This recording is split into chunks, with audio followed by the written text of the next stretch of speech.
Mee TV news కి స్వాగతం. అల్లూరులోని పేటలో పోలేరమ్మ ఆలయం వద్ద ఏర్పాటు చేసిన గణపతి స్వామిని మంగళవారం కావలి నియోజకవర్గ శాసనసభ్యులు కావ్య కృష్ణారెడ్డి గారు దర్శించుకున్నారు. ఇందులో భాగంగా ముందుగా గ్రామదేవత పోలేరమ్మను దర్శించుకుని తీర్థ ప్రసాదాలు స్వీకరించారు. అమ్మవారి పల్లకి సేవలో పాల్గొన్నారు.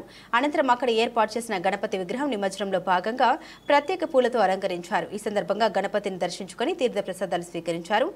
ఈయన మాట్లాడుతూ యువకులు గ్రామ పెద్దలతో కలిసి హిందూ సాంప్రదాయాల్ని పద్ధతుల్ని ఎంతో గౌరవిస్తూ ఇలాంటి ఉత్సవాలు చేయడం చాలా సంతోషంగా ఉందన్నారు.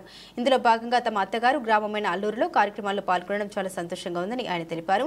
ఏ పూజలైన మొదటి పూజ అందుకునే బొజ్జ గణపయ్య రైతుల్ని గ్రామస్తుల్ని ఎంతో చల్లగా చూడాలని ఆయన కోరారు. ఈ కార్యక్రమంలో టీడీపీ సీనియర్ నాయకులు బీద గిరిధర్, గ్రామ పెద్దలు మేడ రామకృష్ణారెడ్డి, మేడ రమణారెడ్డి, మేడ శ్రీనివాసులరెడ్డి, ప్రభాకర్ రెడ్డి, ఉత్సవ కమిటీ యువకులు, భక్తులు పాల్గొన్నారు.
ఈ ఉత్సవంలో పెద్దల సహకారంతో జయప్రదం చేస్తూ మాకు తోడ్పాటు అందించిన ప్రతి ఒక్కరికి గారు